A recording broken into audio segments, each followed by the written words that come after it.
What is going on, everybody? I am Bolts Clown, and this is Did You Know? PvP Edition.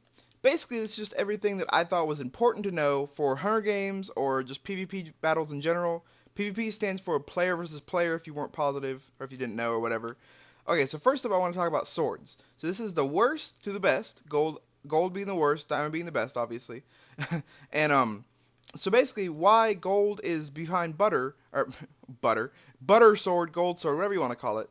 The butter sword is worse than the wood sword. Some people call the wood sword chocolate, but whatever, that's a different story.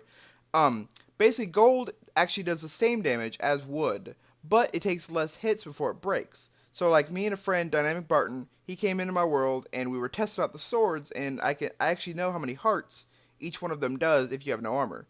So the gold and the wooden sword both do 2 hearts of damage if you don't have any. If the person you're hitting doesn't have any armor on. The stone does 2.5 hearts. The iron does 3, and the diamond does 3.5. So these are pretty much the same. It's just like if you're not outclassed depending on which one you have. They both do the same damage. And the wood or the stone and the iron sword, they like the iron does half a heart more, but they both take 4 hits to kill. So if you're in a fight, it's pretty much just whoever gets the first hit is gonna win, which I thought was kind of cool. And then here's the armor, obviously too. Is that leather's worse? The golden armor is a little bit better, and then the chain is better than the gold. And then here, I wanted to show you. Oh my gosh, slime, leave me alone. I wanted to show you one thing too. Is that what's cool? I thought was cool. Is if let's say you have on like a chest plate like this. See how the little chest plates above the heart fill up? Well, depending on how many of those you have, you take that number and multiply it by 8. So like here we'd have 4. So what is 4 times 8? That'd be 32. So like right now, I take 32% less damage than I would without armor, which I thought was kind of cool. So you can do a little rough estimate depending on the armor you have on. So say you have all leather armor on, it does a little bit more, then you know that it's better than like a full set of leather might be better than one piece of diamond. I thought that was kind of neat to know. Okay, so moving on. One more thing that I thought was interesting is, you see my inventory? How I have the sword in the middle. I actually think that is the best way to have your inventory, because I put the sword in the middle, and then I put like food or a bow or something on one side, and then I'll put whatever. Like let's say I didn't have potions, I had a bow and some food. Or just how I have now is potions and food is fine too. Is that if you have the sword in the middle, then you're fighting, and then it's really easy, or at least for me, for my brain, where if I know like to the left is food, and I just click on the left button, or to the right is my swiftness, or what was this, harming, like whatever it is. It's nice to know that like your brain can just really easily just go from left to right. So I think that's the best way, is to put your sword dead center in the middle. Another little tip that I thought was nice is that like do you see how I have one hunger down right now? So if I was going to go into a fight right now, it'd be kind of dumb, because then I wouldn't be able to heal very quickly. But see, let's say this slime, he's gonna totally destroy me. I mean, like, well, let's say he was a player and we were fighting and he's hitting me, and like, see, look at that. I'm quickly down to 2 missing. So what you want to do before you go into any battle is make sure your hunger is full, and if you have meat, you want to make sure no matter how many hunger you have left, let's say you're only missing half of a hunger bar, you want to use meat. Meat and I think it's just pork and beef are the best, because it's called saturation, right? They actually keep you, I guess, full longer is kind of the idea. Also, if you have a golden apples will automatically heal your hearts for up to 5 seconds. So if you can eat like your meat and then eat your golden apple like right afterwards, you're gonna be beast for like 5 seconds, and then after that you're just gonna keep healing like normal. And then the last thing I want to talk about was enchantments. So as you can see here, the top row and then over here are the sharpnesses that I got. So these are all level 1s. And then these are all the other enchantments I got from level 1. So it's really like, what is it, a 50-50 chance to get sharpness 1?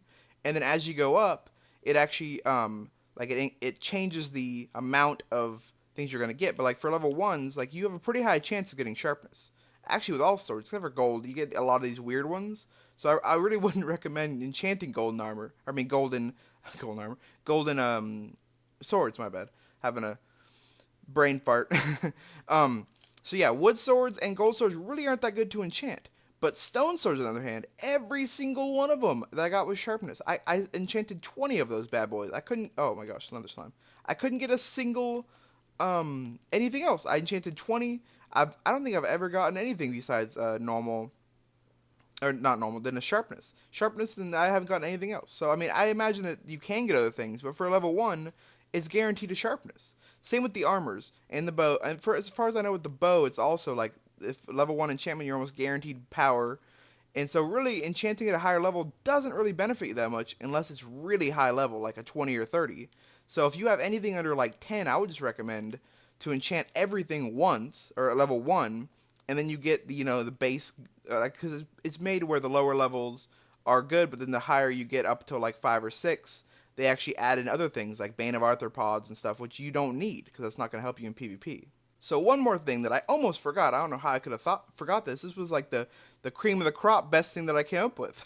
Okay, so basically, if you have, I think it's if you have, oh, what's it called? It's where like you see how I'm moving and my sword bobs up and down. I forget what it's called, but whatever that's called, I'm sure you guys will say in the comments what it is. But basically, you can block, and then like in a normal game, or when you don't have that turned on, when you block, you can't attack also. Do you see that, how I'm attacking and blocking?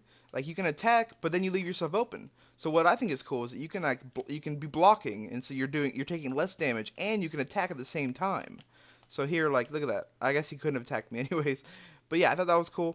And then also, whenever I'm in a chest, at least, I always use the directional pad. The one, the pad right below your joystick, because the joysticks are just not quite as accurate for me. I always overshoot stuff.